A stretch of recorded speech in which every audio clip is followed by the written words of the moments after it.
स्वागत है आपका नेक्स्ट आईएएस की इस खास पेशकश न्यूज़ एंड व्यूज़ में। ट्रॉपिकल साइक्लोन बिपरजॉय की वजह से भारत के वेस्टर्न कोस्ट के इलाकों में भारी तबाही की आशंका जताई जा रही है। लोगों को सेफ एरिया में चले जाने को कहा गया है। साइक्लोन की स्पीड 150 किलोमीटर पर आवर तक की बताई जा रही है। इस साल जून के महीने में अरेबियन सी में उठने वाला ये अब तक का चौथा खतरनाक साइक्लोन है। न्यूज़ एंड व्यूज़ के आज के इस एपिसोड में इन साइक्लोन्स की चर्चा होगी और ये भी जानेंगे कि बे ऑफ बंगाल की तुलना में अरेबियन सी में साइक्लोन्स की फ्रीक्वेंसी क्यों बढ़ रही है। इंटेंसिटी के लिहाज से देखा जाए तो साइक्लोन बिपरजॉय अब तक की फोर्थ स्ट्रॉन्गेस्ट साइक्लोन है। इसकी स्पीड 70 नॉट बताई जा रही है। 2007 में आए साइक्लोन गोनू की स्पीड 145 नॉट थी और ये अब तक का सबसे तेज इंटेंसिटी वाला साइक्लोन था। 1998 में गुजरात में आया कांडला साइक्लोन की इंटेंसिटी 105 नॉट थी। 2019 में आए साइक्लोन वायु की स्पीड 100 नॉट थी। वर्ल्ड मीटियोरोलॉजिकल ऑर्गेनाइजेशन के मुताबिक पिछले 5 डिकेड्स में आए 1942 ट्रॉपिकल साइक्लोन्स में करीब 8 लाख लोगों की मौत हुई है। इन साइक्लोन्स से ह्यूज इकोनॉमिक लॉसेस भी हुए हैं।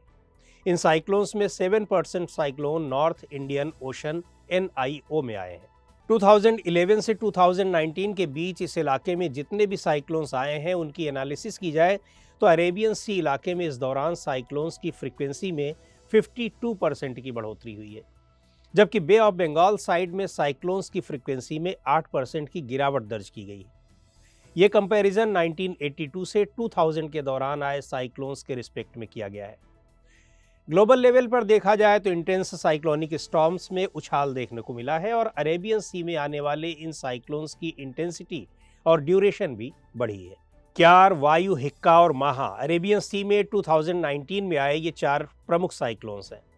चापला और मेघा साइक्लोन्स ने 2015 में सुर्खियां बटोरी थी, तो अरब सागर में उठने वाला क्यार 2007 में आए गोनू के बाद पहला साइक्लोन था जिसे सुपर साइक्लोन कहा गया। इस साइक्लोन से वेस्टर्न इंडिया में भारी बारिश और फ्लड से बड़ी मात्रा में जान माल का नुकसान हुआ था। इतना ही नहीं, इस साइक्लोन ने वेस्ट एशिया के कई शहरों को प्रभावित किया था। बे ऑफ बंगाल में आने वाले साइक्लोन्स की संख्या भले ही घटी हो, लेकिन अभी भी यही इलाका साइक्लोन्स का सेंटर बना हुआ है। अरेबियन सी की तुलना में अभी यहाँ आने वाले साइक्लोन्स की फ्रीक्वेंसी और इंटेंसिटी दोनों ही ज़्यादा होती है। बे ऑफ बंगाल और अरेबियन सी में आने वाले साइक्लोन्स में कुछ अंतर भी होता है। ट्रॉपिकल साइक्लोन्स और उनकी इंटेंसिटी कई जियोफिजिकल और थर्मोडायनेमिक पैरामीटर्स पर डिपेंड करती हैं। इनमें सी सरफेस टेम्परेचर्स, सी लेवल प्रेशर, हीट पोटेंशियल, उनकी potential energy, air temperature, relative humidity और ऊपर उठती हवा की इंटेंसिटी शामिल होती है। इनमें से सी सरफेस टेम्परेचर्स और ओशन हीट ऐसे पैरामीटर्स हैं जो ग्लोबल वार्मिंग से जुड़े हैं।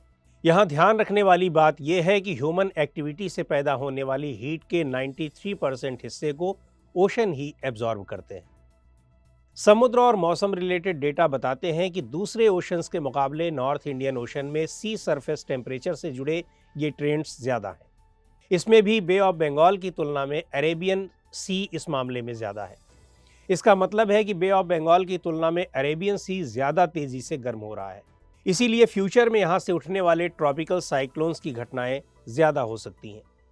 चूँकि बे ऑफ बंगाल साइड में आने वाले साइक्लोन्स में 8% की कमी दर्ज की गई है, जिसका कारण यहाँ एटमॉस्फेरिक ह्यूमिडिटी में होने वाला लॉन्ग टर्म रिडक्शन है, जो सीधे तौर पर सी सरफेस टेम्परेचर से जुड़ा हुआ है। साइंस एडवांसेस में हालिया पब्लिश एक स्टडी के मुताबिक 2050 तक पूरी दुनिया में ट्रॉपिकल साइक्लोन्स की घटनाएं 2 गुनी तक बढ़ सकती हैं, लेकिन बे ऑफ बंगाल और मैक्सिको में साइक्लोन्स की घटनाओं को लेकर ये तेज़ी देखने को नहीं मिलेगी। नॉर्थ इंडियन ओशन के इन 2 सब बेसिन्स में 2 बार साइक्लोन्स का पीक आता है। इनमें से एक पीक पोस्ट मानसून सीजन यानी अक्टूबर से नवंबर के बीच होता है, तो दूसरा पीक प्री मानसून सीजन में अप्रैल से जून के बीच आता है।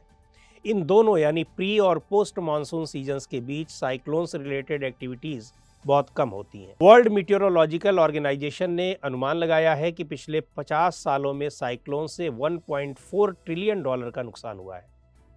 भारत में पिछले एक डिकेड में अरेबियन सी से उठने वाले प्री मानसून ट्रॉपिकल साइक्लोन्स की फ्रीक्वेंसी भी बढ़ी है। अरेबियन सी से उठने वाले इन साइक्लोन्स की डायरेक्शन नॉर्थ ईस्टवर्ड होती है, जिस वजह से वेस्टर्न या साउथ वेस्टर्न कोस्ट पर इनका ज़्यादा असर होता है। इससे एक्सक्लूसिव इकोनॉमिक जोन पर खास तौर से बुरा प्रभाव पड़ता है। चूंकि ये इलाका कई एनर्जी सोर्सेज जैसे oil, minerals, commercial fishing, international trade और यहाँ तक कि नेशनल सिक्योरिटी के लिहाज से भी काफ़ी इंपॉर्टेंट है। ऐसे में साइक्लोन्स की घटनाएं इन सभी सेक्टर्स को गंभीर रूप से प्रभावित करती हैं। तो आज के इस एपिसोड में इतना ही। अगले एपिसोड में फिर मिलेंगे एक नए टॉपिक के साथ। आपको ये प्रोग्राम कैसा लगा कमेंट करके हमें ज़रूर बताएं। आप अपने सुझाव भी हमें भेज सकते हैं।